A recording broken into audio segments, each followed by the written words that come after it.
الحمد لله وكفى والصلاة والسلام على عباده الذين اصطفى اما بعد. دوستانو یو مهمه مسله لرو. نن سبا په دې مسله کې هم سناسه اختلاف او جنجالونه لیدل کیږي. زمونږ استاسو په خوږ دین اسلام کې د محمد پاک صلی الله علیه وسلم پر رهنمایي متوارث او تعامل را روان دی. د مسلمانانو په درمیان کې چې کله سره ملاقات کی مخامخ کیږي، مصافحه ده، معانقه ده، ستړي مشي، روغبړ، بغل کشي، لاسونه ښکلول،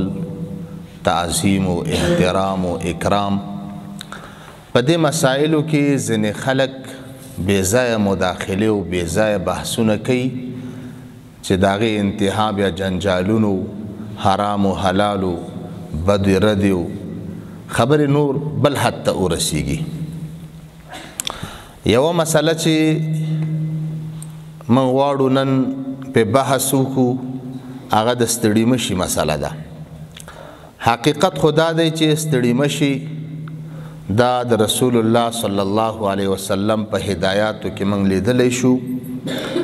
حدیث د سنن ابي داود دی، 2 جلد 352 صفحه کې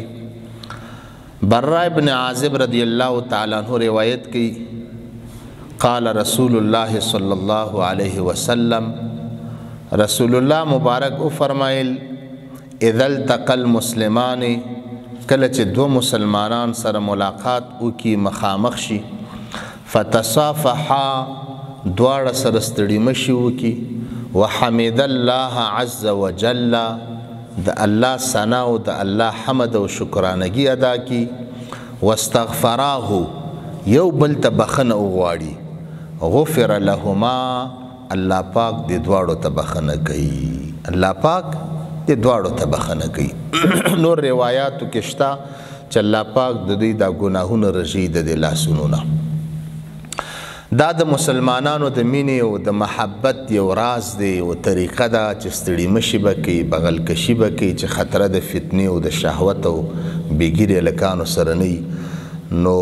بغل کشي ده، ستړي مشي ده، مصافحه ده، لاس ښکلول دي د مور، پلار، د استاز، د مرشد، د هر هغه چا چې د دین په لحاظ سره یو شرافت او یو عظمت لري. دوستانو، شارح د مشکات د مظاهر حق والا هغه یو باب وضع کړی دی په مظاهر حق کې، باب المصافحه. هلته لیکي چې د اول نه د مسلمانانو په درمیان کې طریقه دا وه چې په دواړو لاسونو سره به دوی ستړي مشي کوله. چې کله زمانه د انګلستان د اشغال راغله په هندوستان باندې، دوی یو فرقه،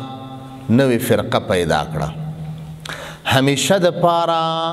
غیر مسلم کفار د اسلام دشمنان په دې کوشش کوي چې په کومو طریقو مخکې لاړ شي چې مسلمانان په خپلو کې سره په جنجال کې واچي. دا یو فکری جنگ د پخوا نه را روان دی، اوس هم جریان لري. د انګریزانو په دې فکر وکړه چې دا مسلمانان په خپلو کې سره څنګه اخته کړو. دې نتیجې ته ورسېدل چې یوه ډله جوړه کړو او دغه ډله به د مسلمانانو په ذات البیني مسائلو کې نوي نوي مسائل پیدا کوي، تشویش، چې دا مسلمانان به په خپلو کې سره اخته شي او موږ به په خپل حاکمیت او بادشاهي کوو. یو متل دی وایي اوبه خړې کو مایان ونیسه.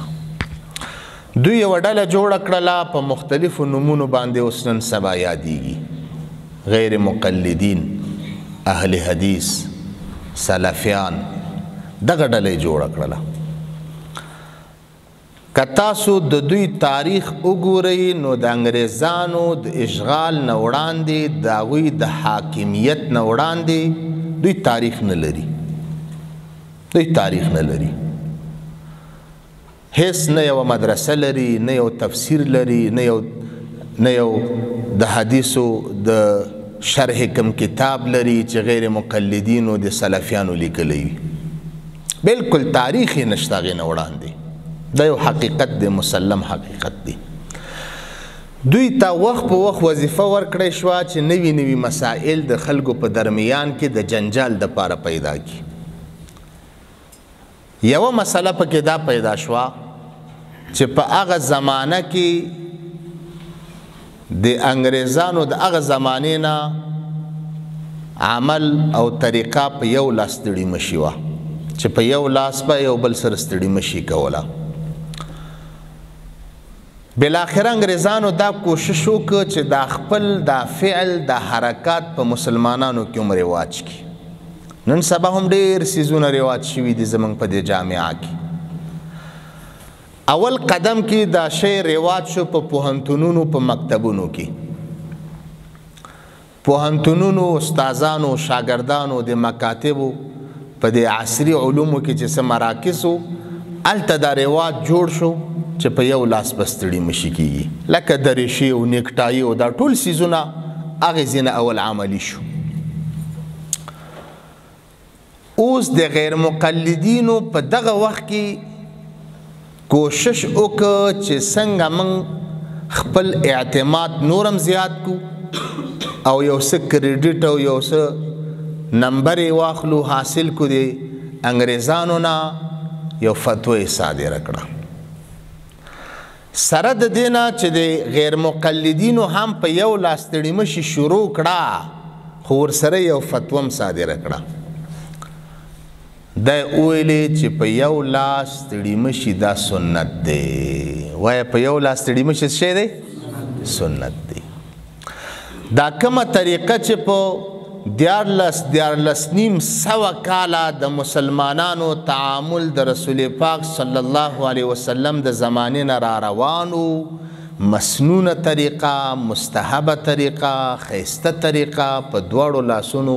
د ستړي مشي د ادب او د احترام او د مینې نه ډکه طریقه هغې ته د بدعت نسبت وکړه د څه شي نسبت وکړه خلاف سنت او د بدعت د عصري علوم محصلین او استادانو متعلمینو د غیر مقلدینو په منځ کې فرق او تفاوت داو مکاتب او پوهنتونونو کې به هغوی هم په یو لاس تړي مشي کوله خو دې ته به سنت نه ویل په دواړو لاسو ستړي مشي ته به بدعت او خلاف سنت نه ویل غیر مقلدینو دومره کار وکړو چې په یو لاس تړي مشي ته څه ویلې سنت ویلې او په دواړو لاسو ستړي مشي ته څه ویلې خلاف سنت او بدعت ویلې فرق باندې پوه شوئ لکه داسې نور مسائل موږ مثالونه لرو یو فتوی بله ورکړه وی کتل چې د انګریزان خو پتلونونه اغوندي که نه دوی په ولاړه میتیازي کوي نو دا چې دوی سره خوشحال کی انګریزانو ته وایي چې دا ستاسو طریقه د سنت مطابق ده بله فتوی ورکړه چې په ولاړه میتیازي هم څه شی دي سنت دي رسول پاک صلی الله علیه وسلم کان یبول قائما په ولاړه میتیازي کړي دي دا بل د انګریزانو د خوشحالولو دپاره فتوه ورکړه به هر حال داسې ډېر مثالونه موږ لرو ځان سره چې دوی د انګریزانو د خوشحالولو دپاره دا فتوی ورکړي دي یوه مسله پکې همدا چې دوی فتوه ورکړه چې په یو لاس تړي مشي سنت او په دواړو لاسو ستړي مشي څه دی خلاف سنت او دا بدعت دی علما د اهل سنت والجماعت خصوصا علما د دیوبند د اکابر د بزرگان دوی د دوی په مخالفت کې او په مقابله کې आवाज اوچت کړ چې ای غیر مقلدینو تاسو په د خپل دعوه باندې تاسو سره کوم دلیل شته که نشته مهرباني وکړئ په د خپل مدعا باندې چې تاسو وایي ستړي مشي په یو لاس سنت دی او دواړو لاسونو سره خلاف سنت دی په دې یو دلیل پیش کړئ چې رسول پاک صلی الله علیه وسلم فرمایلی وي چې ستړي مشي په یو لاس سره کوي لکه څنګه چې په حدیثو کې د خوراک په باب کې رسول پاک علیه السلام فرمایي چې تاسو خوراک په ښی لاس سره کوئ څنګه فرمایي په ښی لاس سره کوئ. نو مهرباني وکړئ یو حدیث پیش کړئ چې رسول پاک علیه السلام فرمایلی وي چې تاسو ستړي مشي یو لاس سره کوئ. او یا برای مهرباني تاسو داسې یو حدیث پیش کړئ چې رسول پاک علیه السلام په وخت د ستړي مشي کې د دې دویم لاس د یو ځای کولو نه ممانعت کړی وي چې کله ستړي مشي کوئ نو دویم لاس ورسره یو لاس ستړي مشي کوئ دویم ورسره ونه لګوئ. مهرباني وکړئ داسې یو دلیل وښیئ لکه په حدیثو کې راځي چې رسول پاک صلی الله علیه وسلم په د استنجا په باب کې د ښی لاس د استعمال نه څه شی کړی دی ممانعت کړی. تاسو وښیئ یو روایت چې رسول پاک علیه السلام د ستړي مشي په وخت کې د دویم لاس د یو ځای کولو نه څه کړی ممانعت کړی. دوی دلیل پیدا نشو کړی. د حق پرستو علماو د جواب نه عاجز پاتې شول. جواب ورسره نه و. بالاخره بیا مطالبه وشوې دوی نه. حق پرستو علماو بیا دوی نه مطالبه وکړه که تاسو قولی روایت نشي پیش کولی چې رسول پاک علیه السلام دی په یو لاس ستړي مشي امر کړی وي یا د دویم لاس د لګولو نه ممانعت کړی وي برای کرم یو فعلی روایت پیش کړي چې رسول پاک علیه السلام د ستړي مشي کړي وي او په یو لاس د ستړي مشي کړي. که دا هم نشي پیش کولی خیر دی یو تقریري روایت پیش کړي صحابو د خپلو په خپل منځ کې ستړي مشي کړي وي او یو لاس یې سره ورکړي. که صحیح حدیث نشي پیش کولی برای کرم یو ضعیف روایت پیش کړي یو ضعیف روایت پیش کړي. خو دوی تر آخره پورې ونشو کولی چې په دې باندې یو دلیل پیش کړي. حق پرست علما ورته څه ویلي چې ګوري تاسو یو لاس ستړي مشي ته سنت وایي او سنت خو هغه دی چې رسول پاک صلی الله علیه وسلم په هغې باندې همیشه والی کړی مواظبت کړی وي. تاسو سره خو د مواظبت دلیل نشته نفس حدیث تاسو سره نشته نو دا څنګه سنت کېدلی شي؟ یوه طریقه چې نفس حدیث تاسو سره نشته مواظبت خو پرېږده چې د مواظبت او د همیشه والی دلیل تاسو پیدا کړئ. نفس دا ثبوت او یو حدیث تاسو نشئ ښودلی چې رسول پاک علیه السلام د په یو لاس ستړي مشي کړی وي نو دې ته تاسو څنګه سنت وایي؟ دې ته څنګه سنت وایي چې ډېرې سره کلک کړل بې ادبي دې ډېر معاف وي چې سپی هم ډېر پتنګ کې آخر د ځان د ډار هم خلا اچوي. دوی هم ډېر پتنګ شول چې راځه یو څه وغروه یو څه ووایه چې هر څه دې وویلې که ځان دې وشرموه که دلیل دې صحیح و که غلط و چې په کوم ځای ولګېده.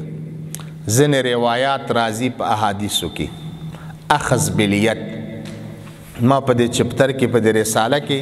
چې د رسالې نوم هم ما ورته ایښی دی نور العینین فی اثبات المصافحة بالیدین. درې څلور روایات د سنن ترمذی دویم جلد 101 صفحه باب ما جاء فی المصافحة. سنن ترمذی دویم جلد 190 صفحه سنن ترمذی دویم جلد 182 صفحه دغه روایات راوړي چې دلته اخذ بالید راغلی دی. څه راغلی دی؟ اخذ بالید. دوی د دغه روایاتو نه استدلال وکړ چې په دې احادیثو کې کلمه د ید استعمال شوی دی. لکه ابن مسعود رضی الله عنه فرمایي رسول پاک صلی الله علیه وسلم او فرمایل من تمام التحیة الاخذ بالید. د مصافحې او د تحیې او د ستړي مشي د اتمام نه لاس ورکول دي. نو د ید کلمې نه دوی استدلال وکړو چې دا ید دا مفرد دی او معنا یو لاس چې په حدیث کې راځي چې ستړي مشي یو لاس ورکول دې ته ستړي مشي وایي. مصافحه هم دا ده یو لاس سره باید ستړي مشي وشي.